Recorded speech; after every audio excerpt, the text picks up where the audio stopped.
Okay, so welcome back to my channel. In this video I want to talk a little bit more about my solar mining on KS0PRO. Three of these guys. One is the special edition, Automotive edition, and two of the KS0PRO that previously I purchased. And they've been running 24/7 for almost a month. Well, this one probably not quite a month yet, but over a month on the solar. And I had added this battery, so I have four of these Redodo 200 amp hour. I'll show you what it is. It's 200 amp hour batteries, so it's 800 amp hour batteries just to run these three miners 24/7. So what's happening here, we have this MPPT charger, solar charger, a 250 volt input maximum, 100 amp charging. So I'm using almost 100% out of this, and also 100% out of this, almost, not quite, but I did put these fans. If you could see at the bottom, I briefly talk about this. This fence is basically just cooling down this MPPT controller, solar charge controller. And when they run cooler, they actually run to more, to their full capacity. If they're overheating, they're gonna drop the amperage charging amps to probably 80% or something like that. So it's kind of like there's a big heat sinks behind, which helps to keep it cooler, but it overheats when it's environment, especially like it's only 81 degree, but sometimes it gets 95 here in garage, and it will definitely overheat this and drop the charging capacity of these two solar smart chargers. So yes, so this is what happened here. I have two solar array coming here into these solar charge controllers, and one producing almost 100 amp, probably around 90, and this is probably around 40. So I'm getting around 120 to 130 amp charging to my batteries, and at the same time it's using the same power to run this miner during the solar time. So it's only about 90. I'll show you guys on the app here. Yes, I'm having right now 82 amp going to the charger. You can see right here, right? To the battery, 82 amp, and then I have DC power, 486 watts. So about 36 amp going to these guys. So it's not exactly all 35 amp going in there. So there is a little bit used by this solar charge controller, so you have to account for that. So typically they would use, when it's straight from the battery at night, when there is no solar, I'm using only 440 watts.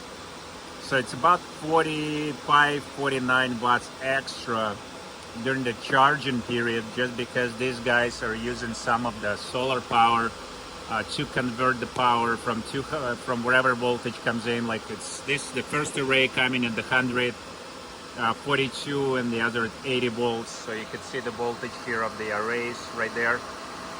So you could see 142, and I'm having 1129 watts on the first array and 500 watts on the second array charging this battery. So that's how the system works. And this is the Cerbo-GX, allowing to have this application running basically on Wi-Fi.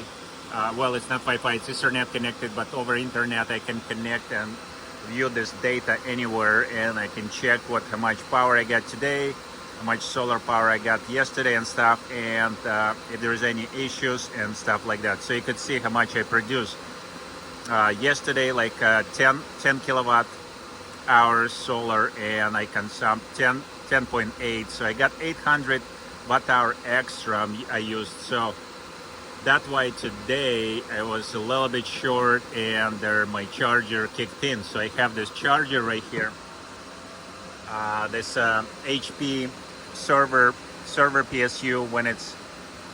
When battery goes low, basically guys, what happened is I have this controller set up just right here. There's a relay.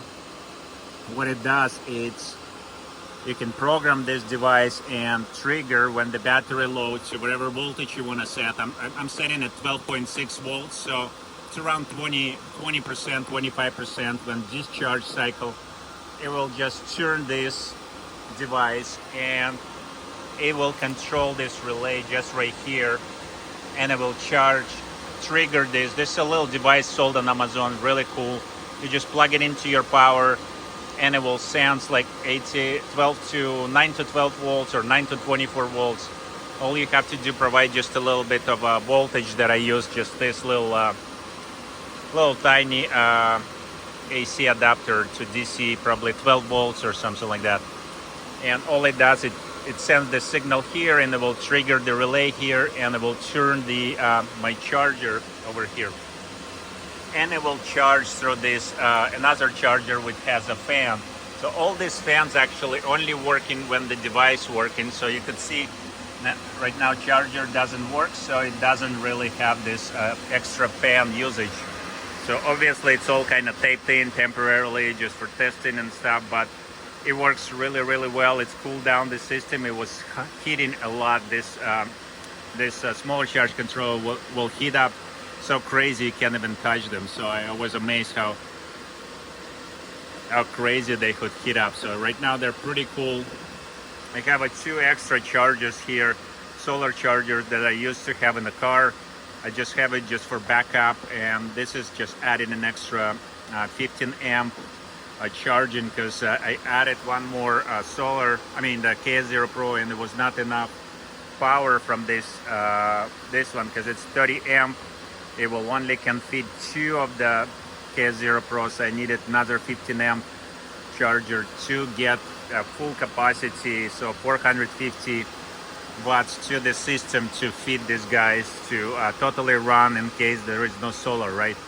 So this design is just to keep the miners running regardless sun is there, but it's pretty much designed 100% run off the grid. So right now the capacity of battery, I have an extra, I think about 20-30%, probably even 40% extra power here. So if it's not too fully sunny today, like a full sun day, I will be able to collect enough solar to run the full night, and it will be enough to discharge only to probably 30%. Like a couple days ago, I can show you when we had a good solar. I need to find those days. We had few rainy days, so you could see that. All right, right here, 9.9, not a good sample. Okay, right there, perfect. So I did 10.8 kilowatt on solar, 11 kilowatt consumption. Very, very close. Should be actually less consumption. I know why I used a little bit more. Typically it's 10.6, 10.8 kilowatts. That's what those miners use a day. And here you go, 11 again, 10.1. So totally solar. There was no even need any power kicked in from there. So it's totally running from, and we could see the power on the batteries drop to, the lowest was 27% and the highest 83%. So perfectly fine, like between 20 and 80% if we run this battery. Between those ranges, it's gonna run probably good 15 years per specs of these batteries. I can use a little bit of more power and more aggressively to charge them and discharge. Right now it's a very safe mode, which gonna let them run for pretty much forever until they probably gonna, not mineable at all. I don't know, we'll see. But that setup, I can switch to any other 12 volt system. Again, it is a 12 volt system, so there is no inverters right now. I do have inverter which 1000 watt, but I didn't connect. It's a 1500 watt inverter. I didn't want to use extra power, because every time you connect inverter or some inverter system hybrid like solar charger with inverters, they tend to use a lot more power. Like this guy, they almost don't use any power, maybe 5 watts, maybe 5 to 10 watts. So really, really low power consumption, which is important for small systems like this, because you can just use up all the battery just on your inverter. If your inverter big and your solar system small, you're gonna drain out the battery. So keep that in mind, guys. That's very, very important.